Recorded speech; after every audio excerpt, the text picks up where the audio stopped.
Hoy compadecemos ante ustedes con una inquietud que pues tiene todo pastor y todo hombre y mujer de Dios. Uno mira los tiempos, estudia los tiempos, analiza los tiempos, piensa los tiempos, analiza las noticias, uno ve todo lo que está sucediendo, lo ve a la luz de la palabra del Señor, lo ve como el centinela que está en la muralla, viendo todo lo que se mueve fuera de la ciudad y advirtiéndole a la ciudad lo que puede venir si son mensajeros de paz o si son mensajeros de guerras. En esa función dinámica de la tarea de líder, de pastor, de miembro de iglesia, continuamente nosotros nos estamos envolviendo.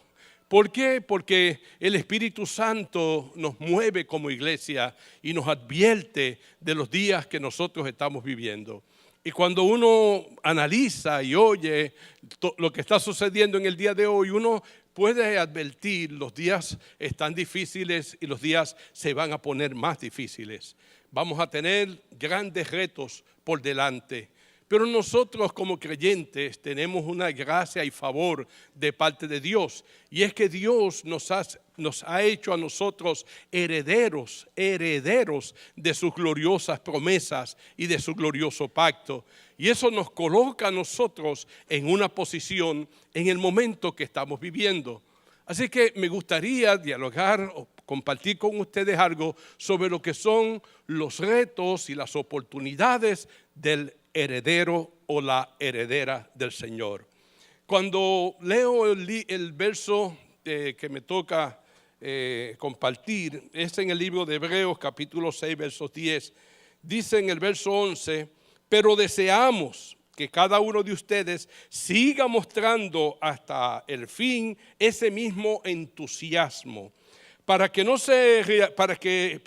se realice completamente su esperanza. No queremos que se vuelvan perezosos, sino que sigan el ejemplo de quienes por medio de la fe y la constancia están recibiendo la herencia que Dios les ha prometido. Cuando uno lee este libro de Hebreos y lee ese texto, hay unas palabras que le saltan a uno y uno trata de entender esas palabras en el contexto de qué está pasando a esa comunidad y por qué se hace mención de esas palabras en el tono que se está haciendo en el texto. Por ejemplo, que diga en el texto, sigan mostrando hasta el fin. Es una forma de estimularlos a ellos para que continúen. Y sin duda alguna nos está diciendo que hay gente en esa comunidad que está perdiendo el entusiasmo. Y nos está también diciendo el texto sobre su esperanza. Y hay posibilidad de entender, basado en lo que está sucediendo, que hay gente que está perdiendo su esperanza. Y el texto sigue diciendo, no se vuelvan perezosos. Hay posibilidad de entender que hay gente que ha perdido el entusiasmo y no están trabajando, no están obrando, no están haciendo nada. Y cuando uno lee esto, uno trata de decir, ¿qué le está pasando a la iglesia? ¿Por qué está hablando de esto? Y él está dando una palabra a la misma vez de aliento, de reto, porque le está diciendo, más bien sigan el ejemplo de quienes por medio de la fe han recibido la herencia. Y está diciendo, en medio de la situación que todos estamos compartiendo, aunque unos están asumiendo una actitud de retirada, hay otros que están recibiendo la herencia y están alcanzando las promesas y están siendo bendecidos de parte del Señor. Y nosotros estamos ante esos momentos que de alguna manera u otra nos afecta nuestro ánimo, afecta nuestra disposición e influye en nosotros. Y en el libro de Hebreos, los hermanos comenzaban a retirarse de la fe. Momentos difíciles de grandes retos para la vida cristiana. Y estamos nosotros pensando, si hoy en día no estaremos también bajo retos que van a querer influenciar la vida de los que le servimos al Señor. Cuando uno lee esas palabras, casi uno dice, bueno, esta gente, si no han entrado, están en un proceso de depresión, de desánimo. Y cuando busqué qué está pasando, me encontré los que estaban siendo abusados públicamente, los que estaban siendo metidos en la cárcel, los que estaban perdiendo todo privilegio de ciudadano por servir al Señor, los que estaban en ese momento siendo rechazados. Y todo ese ambiente de persecución le estaba impactando en la vida de ellos. Ahora, el asunto es que ante este reto y esta situación, sin duda, la falta de fe, la falta de constancia y la paciencia estaba poniendo en riesgo la herencia prometida para ellos. ¿Cómo nosotros, la pregunta que nos hacemos es, cómo el Espíritu Santo entra a trabajar con esa comunidad que está sacudida por la adversidad? ¿Cómo el Espíritu Santo muestra la sabiduría para ayudarlos a ellos a salir y colocarse en la posición de ser herederos? Pero no una herencia futura, sino que en el momento de dificultad puedan disfrutar de la herencia y del poder del Señor. Porque no importa el ambiente o circunstancia que tú y yo nos podamos mover, hay poder en la sangre de Cristo. Hay poder en el Espíritu Santo. Hay poder en el nombre de Jesús. Hay poder en la presencia del Señor para nuestras vidas. Y no importa la circunstancia, Dios entra en esa circunstancia y a pesar de ella glorifica y exalta y engrandece su glorioso nombre. Y nosotros queremos asegurarnos continuamente en esta peregrinación hasta el cielo que seamos de los que participan de esa herencia a pesar de todo lo que pueda suceder o podrá suceder en el futuro. No importa que las circunstancias no gobiernen, que las circunstancias no dirijan, sino que nos dirija el poder del Espíritu Santo de Dios, que dirigió a Cristo y a pesar de todos los retos, Él llegó a tener un nombre sobre todo nombre. Y en el nombre del Señor se dobla toda rodilla de lo que está en el cielo y en la tierra y debajo de la tierra, y toda lengua confiese: Jesucristo es el Señor, para gloria de Dios Padre. Alabado sea el nombre maravilloso del Señor. Para lograrlo, el Espíritu Santo maneja la situación en su sabiduría. Y el Espíritu Santo dirige en una ruta correcta como Él solo sabe hacerlo. Y comienza a conectar la vida de estos creyentes con la historia de salvación que ellos tienen. Los conecta con la historia de Abraham. En el próximo texto dice: cuando Dios hizo la promesa a Abraham, juró por sí mismo, porque no había otro superior a él para que pudiera jurar, y dijo: sí, yo te bendeciré mucho y haré que tu descendencia sea numerosa. Abraham esperó con paciencia y recibió lo que Dios le había prometido.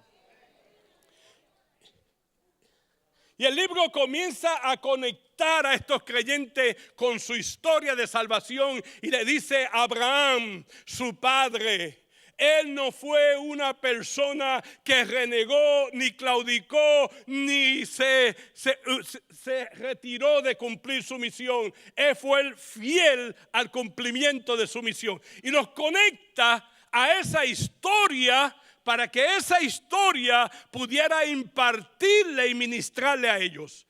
Y nosotros, hermanos, cuando nos conectamos a la historia de salvación, a lo que dice la palabra, a lo que ha sucedido con tu hermano, a lo que ha sucedido en tu vida, donde tú has visto la gloria de Dios, definitivamente cuando te conectas con eso y trae a la memoria las grandes cosas que Dios ha hecho contigo, tú comienzas a ver las cosas desde otra perspectiva, desde la perspectiva de la soberanía y del Dios todopoderoso que reina por los siglos de los siglos y de los siglos. Amén.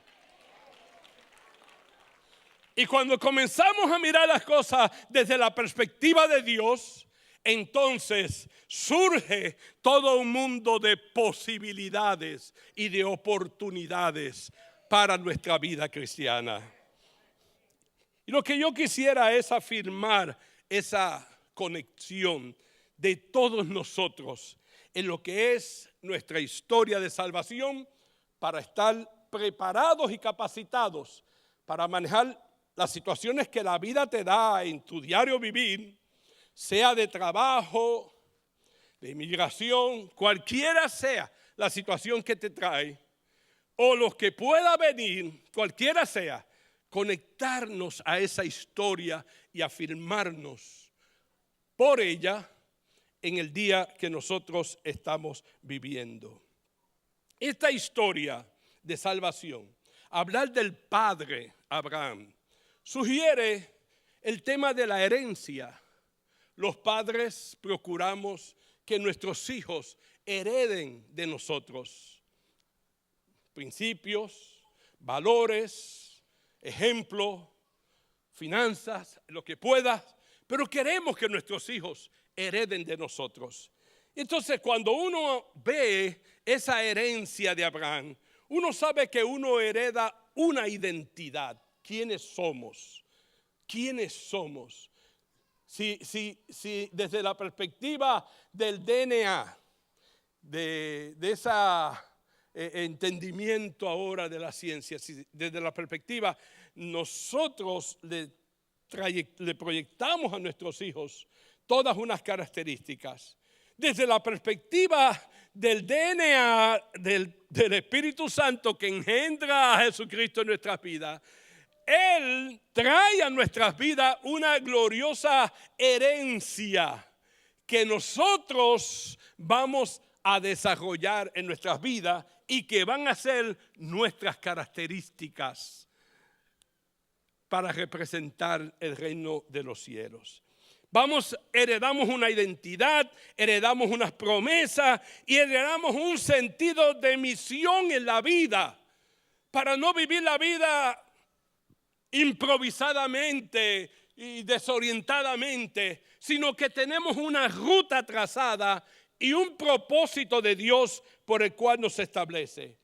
Y cuando el pueblo entendía de lo que era herencia, ellos sabían que era una intervención del Estado, patria potestad, donde el Estado autorizaba a este padre tomar a este hijo, incorporarlo a la familia, pero al tomarlo le quita todas las deudas que tenía su familia pasada y hereda todos los beneficios de esta nueva familia.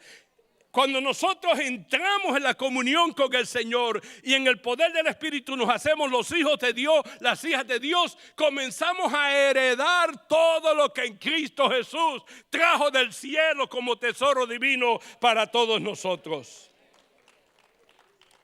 Se pierden las deudas y nadie tiene nada que reclamar en ese concepto. Y en Cristo se perdieron todas las deudas de una vida pecaminosa, de derrota y de fracaso, y heredamos la vida eterna y la vida abundante que Dios nos da.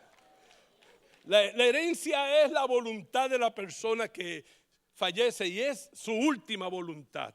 Y la pregunta que nos hacemos, ¿cuál fue la última voluntad del Señor cuando falleció y murió? Pues mire, su última voluntad se expresa en todo lo que dice la Biblia. Y uno de esos textos dice: amado, yo quiero que tú seas prosperado en todas las cosas, así como prospera tu alma. Alabado sea el nombre del Señor.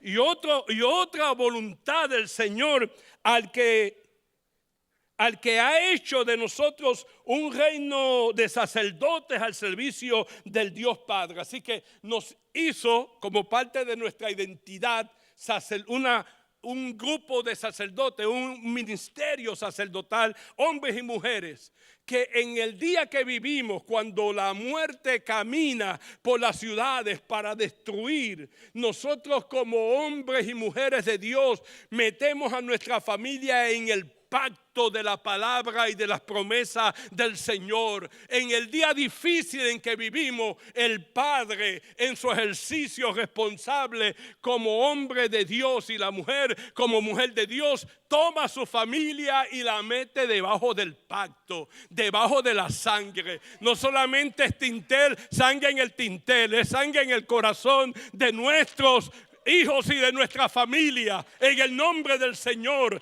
y procuramos cubrirlos con esa gracia maravillosa, porque somos padres, somos sacerdotes, hombres y mujeres, y es nuestra responsabilidad hacerlo. Debemos decir que heredamos promesas, heredamos identidad, heredamos promesas, y debemos recordarla en el momento que vivimos. Es una declaración de seguridad de cosas que habrán de venir y que todas definitivamente son buenas. Hay una promesa del Señor en Isaías 45, dice: marcharé al frente de ti y allanaré las montañas, haré pedazos las puertas de bronce y cortaré los cerrojos de hierro, para que sepas que yo soy el Señor, el Dios de Israel, que te llama por tu nombre.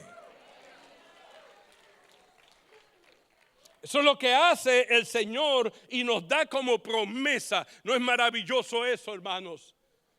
Saber que el Señor va delante de ti. Yo cantaba un corito que dice: Él iba delante de ellos.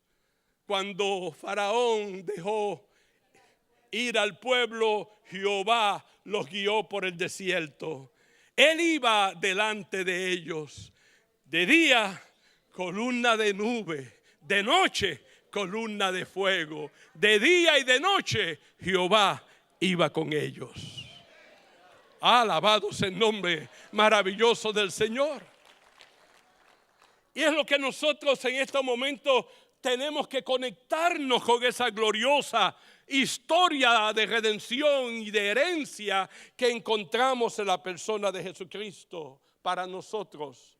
Cuando Dios hace sus promesas, el Señor se compromete con ellas, libre para hacer lo que Él quiera dentro de su soberanía. Sin embargo, desde su libertad, Él decidió servirnos a nosotros, hermanos. Y cuando da su promesa, se compromete con nosotros. Se compromete con nosotros. Es como si el Señor dijera: esto hay que hacerlo porque yo se lo prometí. Hay que hacerlo, lo prometí. Tenemos que lograrlo. Tengo que mover cielo, tierra y mar para lograr sus promesas. Lo voy a mover. Tengo que enviar a mi único hijo. Lo voy a enviar, pero le voy a cumplir todas las promesas que yo le hice a ellos. Esa es la bendición que nosotros tenemos delante del Señor, a la cual nosotros tenemos que tener una actitud de responder con fe y con celebración y con obediencia. Hay personas que tienen un buen crédito, tienen una buena reputación, tienen un buen nombre, y usted le coge un cheque con tranquilidad. Y usted coge ese cheque y camina con él como si usted tuviera dinero contante y sonante. Lo que tiene un papelito con una firma y unas cositas. Pero hay toda una reputación detrás de eso. Ahora entonces, cuando el Señor nos entrega sus promesas, que nosotros sabemos que el Señor tiene crédito y tiene honra y tiene gloria y tiene majestad y tiene honor. Alabado sea el nombre del Señor. Cuanto más tú no asumes esas promesas y le dices: gracias, Señor, yo creo en ellas. Yo creo porque la tinta que usaste para escribir tu nombre fue la sangre poderosa de Cristo Jesús derramada en la cruz del Calvario. Me afirmo, Señor, ante la vida, creyendo en esas gloriosas promesas que tú das. nosotros debemos de tener una partida dentro de nuestro presupuesto. Hay categorías de entrada. Pues mire, una de esas categorías de entrada para el creyente dice las promesas del Señor. Esa es una categoría y el creyente funciona con esa categoría de entrada. Yo le voy a dar un ejemplo. Miren lo que pasó conmigo, con Dilsa. En los procesos difíciles, la economía, mi esposa ya no trabajaba en bienes raíces, donde trabajaba, la situación fue difícil, 2008. ¿Qué sucedió? Nosotros entramos como mucha gente en un foreclosure, nuestra propiedad la íbamos a perder. Y fuimos, tratamos todo y empezamos a hacer todas las gestiones y fuimos hasta la corte. Y llegamos a la corte creyendo que el juez nos iba a dar, iba a hacer una declaración en favor nuestro. Íbamos con esa idea. Y cuando el juez nos dijo, mire, usted le deben al banco y le tiene que pagar, y nos puso en las manos del banco, yo dije, ay Señor, ten misericordia. Pero, hay una promesa de Dios. Hay una promesa de Dios. No sé cómo lo hace, solo sé que Él lo hace. Cuando yo escuché que la abogada le dijo al juez, señor juez, nosotros queremos seguir trabajando con este matrimonio, yo dije, se metió Dios. Ahí yo sentí el testimonio, se metió Dios. Porque yo había tenido un sueño que estaba en la sala de mi casa. Y en la sala yo me veo afirmado allí como que esta es mi casa, este es mi hogar. Ese es el peso que yo estoy sintiendo de la revelación de Dios a mi vida. Dios nos los dio, es nuestro. Ese sueño y esa visión de ahí en adelante iban a gobernar todo lo que iba a pasar, no importa qué. Dios te ha dado sueños, Dios te ha dado visiones, Dios te ha dado promesas. De ahí en adelante todo va a ser gobernado por esa palabra maravillosa del Señor, por esa visión que Dios tiene de tu vida, de tus hijos, de tu matrimonio. Todo se va a gobernar en esa dirección. Cualquier cosa que se quiera salir, Dios sabrá cómo meterlo en curso, pero el Señor cumplirá su propósito en ti, querido hermano y hermana.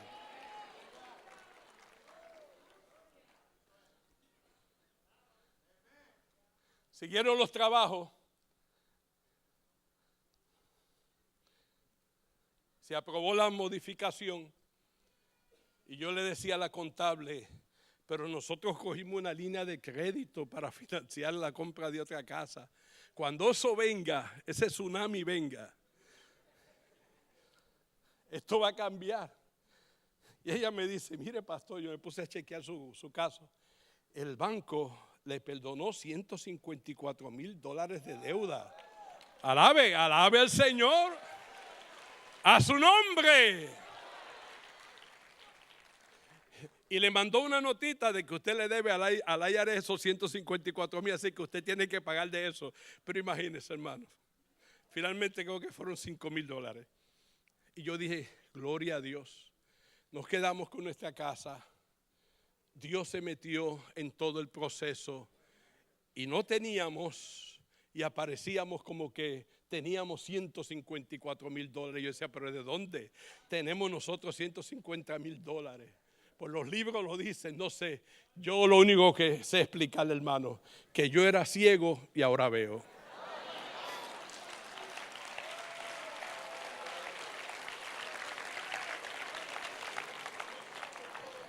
Y lo único que te inspiro en el nombre del Señor es a creer que no importa qué tú estés pasando, tú tienes promesas de Dios y Dios cumplirá su propósito en tu vida, porque eres heredero y las promesas te abren un caudal de oportunidades para ti. Hay promesas que siguen cumpliéndose en nuestras generaciones. Porque la bendición de Dios no es para ti solamente, es para ti y tu generación y los que están contigo. Mi hijo Víctor Javier lo declararon con trombocitopenia púrpura, un tipo de leucemia. Y clamamos y oramos al Señor. Y era mi generación, el hijo mayor. Y cuando fuimos allí, tal vez tendría 12 años. Cuando estábamos en el hospital, en la sala, el médico, yo miraba a los niños, yo sabía lo que le venía a nuestro hijo. Y en medio de eso un pasaje bíblico vino a mi mente. El Dios al cual nosotros le servimos, Él puede librarnos de este horno de fuego. Y esa palabra que se le dijeron a Daniel, yo la cogí. Yo dije, Dios me está diciendo, no te apures, yo me voy a meter en este horno de fuego contigo. Y el horno de fuego no te va a quemar el fuego y tú vas a salir en victoria. Y solo recuerdo al doctor cuando nos dijo, su hijo está cambiando, su cuadro clínico es diferente. Y el niño finalmente salió libre de aquella enfermedad, sin que hubo intervención de medicina alguna. Solamente diagnosticar, hay una enfermedad y se fue. ¿Cómo se fue? El Señor cumplió su propósito. Alabado sea el Señor. Esas promesas, hermanos, están gobernando la vida del creyente y reclaman de nosotros que nosotros tengamos una actitud de fe y de confianza. Esas son las promesas que deben de guiar nuestras oraciones. Que usted pueda decirle, Señor, esta es tu promesa. No me voy a gobernar por la necesidad. Me voy a gobernar para decirte, Señor, tú prometiste esto, tú prometiste esto. Y en base de tu promesa yo reclamo, Señor, tu bendición. Hermanos, es esa una oración más proactiva, de mayor confianza, de mayor gloria y bendición. Que no tengamos que estar nosotros en nuestra oración gobernada por las necesidades, sino gobernada por las promesas que nos abren cada día un día mejor. Que podemos ir trabajándolo cuando trabajamos con fe, nuestra comunión con Dios, y reclamamos nuestras promesas para que nuestro presente y futuro sea de bendición y de prosperidad como Dios lo ha establecido. Y en los momentos más difíciles el Señor va a estar contigo allí. Yo llegué a la oficina de ARPE y cuando estaba allí en la oficina de ARPE teníamos un problema. Teníamos una amenaza para los permisos de construcción. Y yo estando allí me llevé al arquitecto, me llevé el maestro de obra y estábamos conversando con un técnico que asumió una actitud pero bien arrogante y bien difícil. Y en ese momento cuando estábamos ahí conversando con él, y yo en mi mente decía, Señor, ayúdanos, Señor, ayúdanos. De momento yo miro hacia la izquierda y me encuentro con alguien que yo le digo, adiós Carlos, ¿qué tú haces aquí? Y yo entro en una conversación con esa persona. Y le digo, Carlos, ¿cómo está tu papá? Porque yo era pastor de los padres de él. ¿Y cómo sigue la salud de tu mamá? Y seguí esa conversación. Terminé esa conversación con él, Carlos se fue y volví de nuevo al técnico. Y cuando hablo con el técnico, aquel león se convirtió en un gatito faldero. Y yo decía, ¿qué pasó? ¿Qué pasó? Y yo lo único que le decía al arquitecto y al maestro de obra, fíjate, Dios se metió aquí, ¿tú no has visto el cambio de este hombre? Días después que tengo que llevar un documento ARPE, me encuentro a Carlos. Y dije, Carlos, qué bien, me alegro de verte. Oye, Carlos, ven acá, ¿y qué tú eres aquí? ¿Qué tú haces aquí? Me dice, no, yo soy el jefe de todo.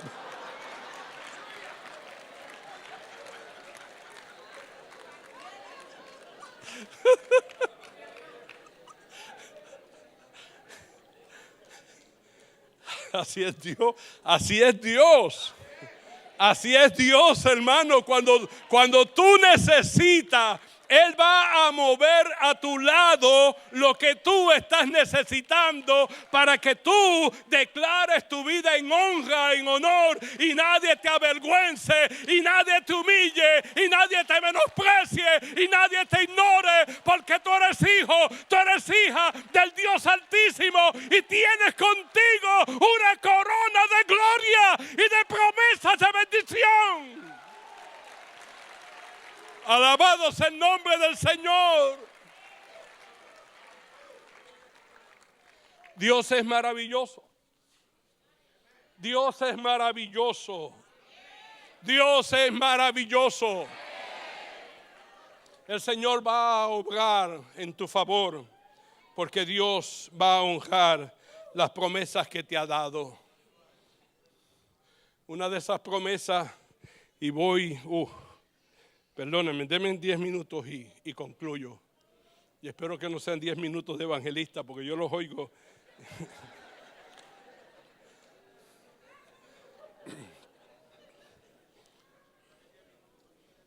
Dios nos ha dado promesas y el Espíritu Santo nos imparte de los frutos. Y uno de esos frutos es el fruto de la paciencia. Los hermanos se estaban desanimando por el ambiente y desanimándose. El Espíritu Santo le impartía la paciencia esa capacidad de usted mantenerse firme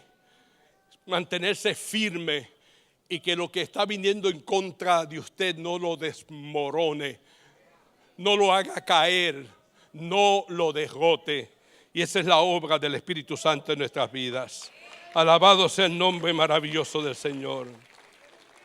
Yo concluyo con esto. Mis últimos par de minutos lo voy a dedicar a esto. Mire, no solamente nos da una identidad, no solamente nos da unas promesas, no solamente hace cosas maravillosas, no solamente nos recuerda la historia bíblica, la historia que nosotros vivimos, nuestra historia de salvación, sino que nos da una razón de ser y nos da un propósito. No hay peor cosa que no saber cuál es la razón de ser de una persona en la vida. Cuando uno no sabe para dónde va, cualquier camino lo lleva. Cualquier camino lo lleva cuando usted no sabe para dónde usted va. Pero nosotros sabemos para dónde vamos. Y sabemos cuál es nuestro proyecto. Y el Señor nos está diciendo a nosotros que hemos abrazado la visión del pastor, que es la visión de esta iglesia. Edificar una gran ciudad, una vida a la vez por obra del Espíritu Santo. Yo recuerdo Jeremías 29 y dice: construyan casas y habítenlas, multiplíquense allá y no disminuyan. Además, busquen el bienestar de la ciudad. Vamos a buscar el bienestar de esta ciudad, a donde los he deportado, y pidan al Señor por ella, porque el bienestar de ustedes depende del bienestar de la ciudad. Así dice el Señor Todopoderoso. Tenemos que trabajar como misión nuestra, como propósito y razón de ser herederos del reino de los cielos. Tenemos que trabajar por esta ciudad y por la salvación de las vidas. En las ciudades llenas de desamparos y pobreza, el cristianismo en su historia lo ha llenado de amor y de esperanza. En las situaciones donde las ciudades están llenas de recién llegados y de extranjeros, el cristianismo los ha abrazado, los ha apoyado con hospitalidad y con afecto. En las ciudades llenas de huérfanos y de viudas, el cristianismo proporcionó un sentimiento nuevo y generoso para la familia. En las ciudades arrasadas por la violencia, el cristianismo ofreció nueva base de reconciliación y de unidad en la comunidad. En el bienestar de la ciudad es reconciliar al hombre con Dios y con su prójimo. Nosotros tenemos una gran responsabilidad a ser bendecidos por Dios. Y es que seamos padre, iglesia de muchas familias, de muchas naciones, de muchas ciudades, y nos empeñamos que nuestra ciudad sea esa ciudad bendecida en el nombre del Señor, por la iglesia de Calvario City Church, para la gloria y honra de su nombre. Nos armamos de valor, estamos claros de los momentos difíciles, pero no perdemos de perspectiva de quiénes somos y lo que Dios día a día hace por nosotros. Y a Él, hermanos, sea la gloria. Y a su nombre. Vamos a hacer algo rápido. Pensamos en las vidas que necesitan reconciliarse con Dios. Pensamos en las vidas que están en nuestros medios y que Dios quiere conectarlos a la historia de Dios, al plan de salvación, para que ellos tengan una nueva historia que contar, para que ellos tengan un motivo por dar gracias a Dios.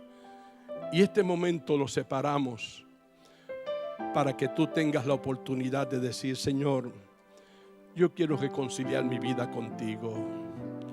Yo quiero que tú cambies mi historia, que ha sido una historia triste, de desolación, de vacíos. de grandes fracasos, de decisiones que se tomaron que fueron equivocadas, que están trayendo consecuencias que yo no quiero seguir viviendo.